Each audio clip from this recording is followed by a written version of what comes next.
नमस्कार दोस्तों, स्वागत है आप सभी का आपके अपने YouTube channel online study DK में। दोस्तों आज हम आपके लिए लेकर आए हैं वाले सीटेट, यूपी टेट और सुपर टेट अन्य टेट एग्जाम के लिए यहाँ पर पर्यावरण अध्ययन के 20 अति महत्वपूर्ण प्रश्न है। देखिए, प्रश्न पर्यावरण का जो सेक्शन होता है, पार्ट होता है, उसमें वैसे 30 प्रश्न पूछे जाते हैं, पर मैंने यहाँ पर आज की इस वीडियो में सिर्फ 20 क्वेश्चन ही शामिल किए हैं और इन क्वेश्चन के माध्यम से आप अपना थोड़ा सा टेस्ट देख सकते हैं कि आप यहाँ पर इन 20 प्रश्न से कितने प्रश्न जो है सही कर पाते हैं, कितना अंक आप अर्जित कर पाते हैं।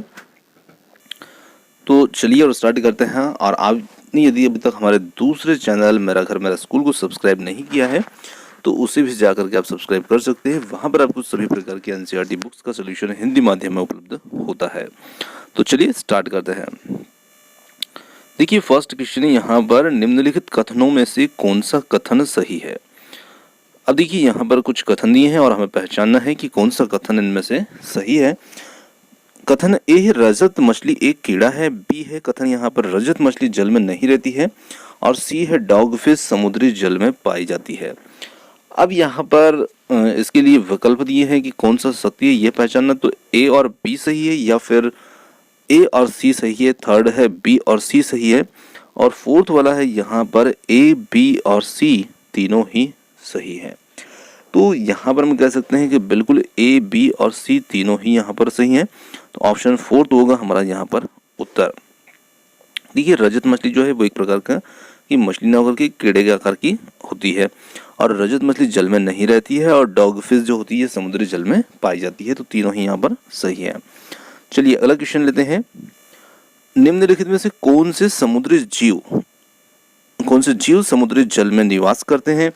ऑक्टोपस, व्हेल, विद्युत किरण, इसे हम स्टारफिश, 4 यहाँ पर जीव दिए हैं। अब ये पूछा गया है कि कौन सा यहाँ पर जो है समुद्री जल में निवास करते हैं। देखिए, जो विद्युत किरण है ना, इसे हम क्या बोलते हैं, एक और नाम है इसका, इलेक्ट्रिक रे भी इसको कहा जाता है ना।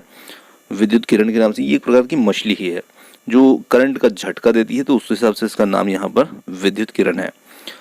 अब चलिए यहाँ पर जो 4 विकल्प हैं, तो ए बी सी सेकेंड है, यहाँ पर बी सी डी, और थर्ड है ए बी डी, और फोर्थ है ए बी सी डी। तो कहने का मतलब है कि ये जो जीव होते हैं ये चारों ही जो प्रकार बताए हैं ये सभी समुद्री जल में रहते हैं। ऑप्शन फोर्थ होगा यहाँ पर हमारा उत्तर। चलिए अगला क्वेश्चन है, निम्नलिखित गुण किस प्रकार के घर या आवास से संबंधित है। अब देखिए, यहाँ पर कुछ गुण बताए हैं और वो किस प्रकार के घर या आवास से संबंधित है। तो यहाँ पर जो गुण बताए हैं वो है, पहला, इनका आकार बहुत बड़ा होता है। बी है, इनमें बहुत सारे कमरे होते हैं। सी है, इनकी छत, दीवारों, खंभों पर खूबसूरत नक्काशी की जाती है या की होती है। अब ये जो घर होते हैं इन्हें हम क्या नाम दे सकते हैं। तो देखिए, यहाँ पर विकल्प हैं, ऊंची इमारतें, हवेली या महल, और थर्ड है एक और दो दोनों, और फोर्थ है इनमें से कोई नहीं है। तो देखिए, जिसमें बहुत सारे कमरे होते हैं, नक्काशी होती है, बहुत ऊंचे ऊंचे खंभे होते हैं, तो वो या तो हवेली होती है या फिर महल होता है। इस प्रकार का आवास वो होता है। तो ऑप्शन सेकेंड होगा हमारा यहाँ पर उत्तर। चलिए अगला क्वेश्चन है, रेन बसेरे के विषय में कौन सा कथन जो है वो सही है। यहाँ पर हमें देखना है कौन सा कथन रेन बसेरे के बारे में सही है। ये बेघर लोगों का आश्रय स्थल होता है। रेन बसेरे में बेघरों को निःशुल्क बिस्तर की सुविधा उपलब्ध कराई जाती है। और सी है, इनका संचालन स्वयं सेवी संगठनों के द्वारा भी होता है।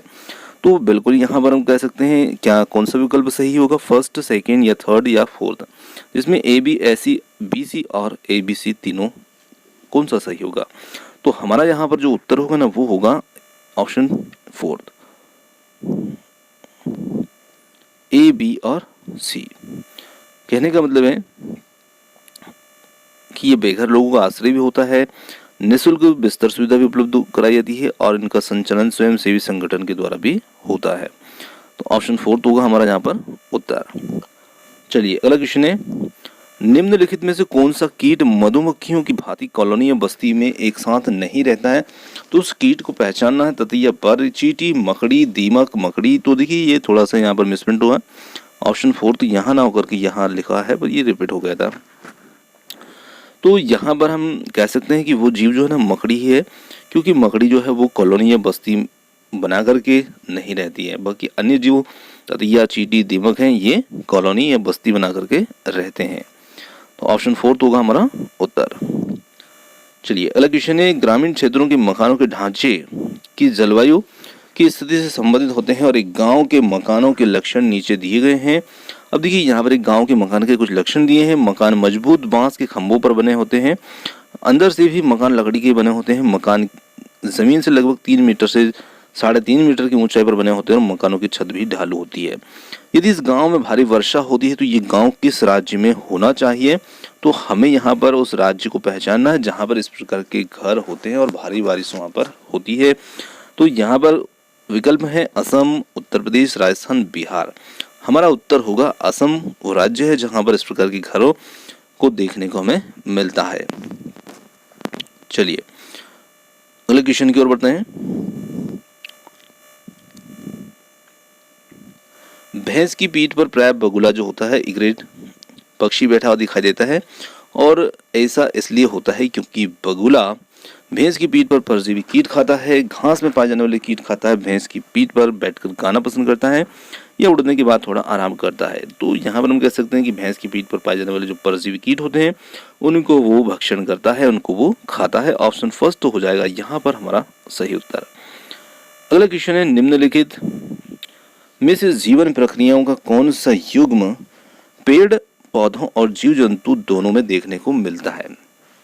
तो हमें उस युग्म को पहचानना है जो पेड़ पौधे और जीव जंतु दोनों में ही उपस्थित होता है। तो वो कौन सी क्रिया है? जैसे वृद्धि और भोजन बनाना।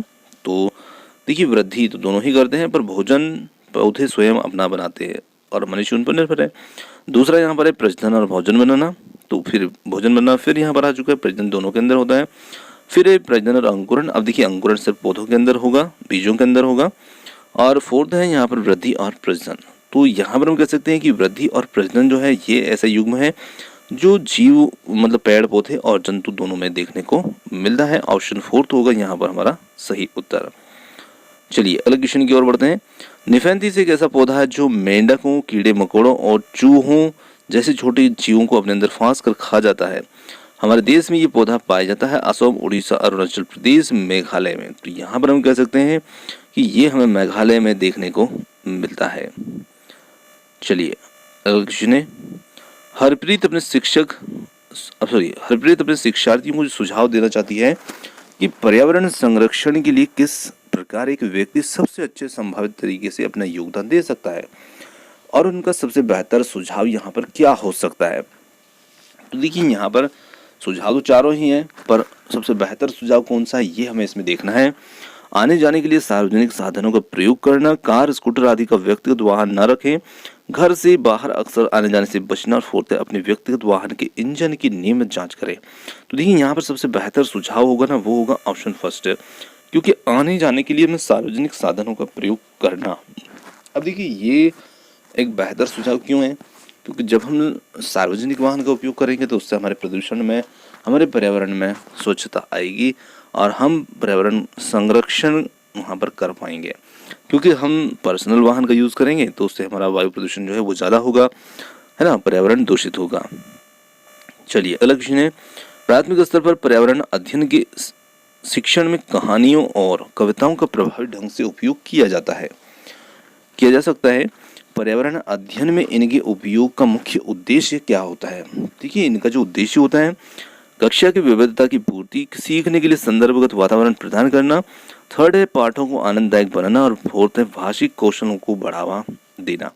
तो यहाँ पर हम कह सकते हैं कि जो बच्चे हैं उनके सीखने के लिए एक संदर्भगत वातावरण प्रदान होता है कहानी, कविता आदि पाठों से। ऑप्शन सेकंड होगा यहाँ पर उत्तर। अगला क्वेश्चन है, राष्ट्रीय पाठ्यचर्या रूपरेखा NCF 2005 ने कक्षा 1 और 2 के लिए पर्यावरण अध्ययन के किसी पाठ्यक्रम या पाठ्य वस्तु की संतुति नहीं की है। इसके लिए सबसे पाठ्यक्रम का भार कम करने के लिए, या फिर पर्यावरण अध्ययन में केवल कक्षा 1 की आगे की कक्षाओं के लिए कक्षा फर्स्ट और सेकेंड के शिक्षार्थी पढ़ना लिखना नहीं जानते, और फोर्थ संदर्भ युक्त अधिगम परिवेश प्रदान करना उपयुक्त कारण है। तो देखिए यहाँ पर संदर्भ युक्त अधिगम परिवेश प्रदान करना ही उपयुक्त कारण है। तो ऑप्शन 4 होगा यहाँ पर सही उत्तर। अगला क्वेश्चन है, कक्षा 5 की अध्यापिका चाहती है कि उसके विद्यार्थी आसपास के पौधों का अवलोकन करें। सार्थक अधिगम के लिए उसे बच्चों को क्या करने को प्रोत्साहित करना चाहिए। देखिए बच्चे सार्थक अधिगम प्राप्त करें, इसके लिए शिक्षिका को क्या किस प्रकार उन्हें प्रोत्साहित करना चाहिए। यह समझना चाहिए कि पौधे भी सजीव होते हैं, यह समझना कि पौधे हमारे लिए उपयोगी हैं, अधिकतम पौधों के नाम लिखना या फिर उनकी ऊंचाई, पत्ती, गंध, उगने के स्थान में अंतर का अवलोकन करना। तो देखिए यहाँ पर ऑप्शन 4 तो बिल्कुल यहाँ पर सही उत्तर होगा। उनकी ऊंचाई, पत्ती, गंध और उगने के स्थानों में अंतर का अवलोकन करना, ये इस बात के लिए शिक्षिका को अपने विद्यार्थियों को प्रोत्साहित करना चाहिए। ऑप्शन 4। अगला क्वेश्चन है, पर्यावरण अध्ययन शिक्षण के संदर्भ में राष्ट्रीय पाठ्यचर्या का रूपरेखा एनसीएफ 2005 निम्नलिखित में से किसे प्रस्तावित नहीं करती है। तो किसी प्रस्तावित यहाँ पर नहीं करेगी। बच्चों के अनुभवों और संदर्भों को जोड़ना, हस्तपर क्रियाकलाप, तकनीकी शब्दावली से परिचित कराना, विषयानुसार उपागम। तो देखिए यहाँ पर तकनीकी शब्दावली से परिचित कराना ये नहीं करेगी। ऑप्शन 3 होगा यहाँ पर हमारा सही उत्तर। चलिए अगला क्वेश्चन है, पर्यावरण अध्ययन के शिक्षण में सर्वेक्षण का उद्देश्य है। अब देखिए पर्यावरण अध्ययन के शिक्षण अधिगम में सर्वेक्षण का क्या उद्देश्य होता है। समुदाय के साथ अन्योन्य क्रिया का अवसर प्रदान करना, बच्चों को विभिन्न लोगों के प्रति संवेदनशील बनाना, सी है सूचना को प्रत्यक्ष प्राप्त करने का अवसर प्रदान करना और डी है आकलन के एक अवसर के रूप में इसका उपयोग करना। उपरोक्त में से कोई नहीं, कौन से सही हैं, ए, सी और डी या फिर ए, बी, सी, डी, ई। तो देखिए ई तो है नहीं, कोई बात नहीं। और थर्ड है यहाँ पर ए, बी, सी और फोर्थ है यहाँ पर ए, बी और डी। तो इनमें से कौन सा हमारा उत्तर होगा। तो हमारा उत्तर यहाँ पर होगा ऑप्शन 3 ए, बी, सी। अवसर प्रदान करना, न्यून क्रिया की बच्चों को संवेदनशील बनाना और सूचना की प्रत्यक्ष प्राप्त करने के अवसर प्रदान करना। तो इस प्रकार ऑप्शन 3 होगा हमारा सही उत्तर। चलिए अगला क्वेश्चन है, इन्वायरमेंट शब्द की उत्पत्ति किस भाषा से हुई, अंग्रेजी, फ्रेंच, इटालियन या फिर जर्मन। तो देखिए यहाँ पर शब्द की जो उत्पत्ति हुई है वो फ्रेंच भाषा से हुई है। ऑप्शन 2 होगा यहाँ पर इसके लिए सही उत्तर। चलिए अगला क्वेश्चन है, निम्नलिखित में से कौन सा पर्यावरण प्राकृतिक घटक में सम्मिलित है। सड़क एवं स्थल, जल एवं वायु, पार्क एवं संस्कृति, मृदा एवं पुल। देखिए उस घटक को चुनना है जो प्राकृतिक हो। तो देखिए जल और वायु जो है ये ही प्राकृतिक है, बाकी सभी जो है कृत्रिम है, मानव निर्मित है। तो ऑप्शन 2 हो जाएगा यहाँ पर हमारा सही उत्तर। चलिए अगला क्वेश्चन है, पारिस्थितिक तंत्र की विचारधारा का प्रतिपादन किस विद्वान ने किया है। डार्विन, टेंसली या फिर थर्ड है एक और दोनों और फोर्थ है उपरोक्त में से कोई नहीं। तो देखिए यहाँ पर डार्विन ने तो जो विकास का सिद्धांत था वो दिया था। तो यहाँ पर है टेंसले। पारिस्थितिक तंत्र की विचारधारा का प्रतिपादन करने वाले विद्वान टेंसले है, ऑप्शन 2। चलिए अगला क्वेश्चन है, पर्यावरण बालक के भाषाई विकास में किस प्रकार से सहायक होता है। बालक में अनुकरण के द्वारा भाषाई विकास होता है और अनुकरण के लिए विभिन्न क्रियाकलाप एवं सामग्रियां उसे पर्यावरण से ही उपलब्ध होती है या पर्यावरण ही उपलब्ध कराता है। सेकेंड, पर्यावरण की बालक की भाषाई विकास में कोई भूमिका नहीं होती। थर्ड है, बालक के भाषाई विकास में केवल उसकी परिवार एवं शिक्षकों की भूमिका होती है। और फोर्थ है, उपरोक्त में से कोई नहीं है। तो यहाँ पर हमारा जो उत्तर होगा ना वो ऑप्शन फर्स्ट ही होगा। बालक में अनुकरण के द्वारा भाषाई विकास होता है और अनुकरण के लिए विभिन्न क्रियाकलाप एवं सामग्रियां तो उसे पर्यावरण ही उपलब्ध कराता है, ऑप्शन फर्स्ट। अगला क्वेश्चन है, पर्यावरण अध्ययन कक्ष में सीखने की प्रक्रियाओं में विद्यार्थियों को पूरी पाठ्य पुस्तक को ध्यान से पढ़ने और महत्वपूर्ण पंक्तियों को चिन्हित करने के लिए कहना चाहिए। सेकेंड, कक्षा में होने वाली चर्चाओं पर नोट्स बनाने के लिए कहना चाहिए। थर्ड, अभ्यास में दिए गए सभी प्रश्नों को करने के लिए कहना चाहिए। और फोर्थ, सीखने और उनसे अपेक्षित प्रतिक्रियाओं पर मनन करवाना चाहिए। देखिए सीखने और उनसे अपेक्षित जो प्रतिक्रियाएं हैं उन पर मनन करवाना चाहिए, ऑप्शन 4 यहाँ पर हमारा सही उत्तर होगा। दोस्तों ये थे आज के हमारे पर्यावरण अध्ययन से संबंधित 20 अति महत्वपूर्ण प्रश्न। प्रश्न आपको कैसे लगे कमेंट्स करके ज़रूर बताइएगा, और वीडियो पसंद आया तो वीडियो को लाइक, शेयर और चैनल को सब्सक्राइब करना मत भूलिएगा। आपने हमें इतनी देर सुना उसके लिए बहुत बहुत धन्यवाद। Thank you so much. मिलते हैं जल्द ही एक और नए किसी वीडियो के साथ।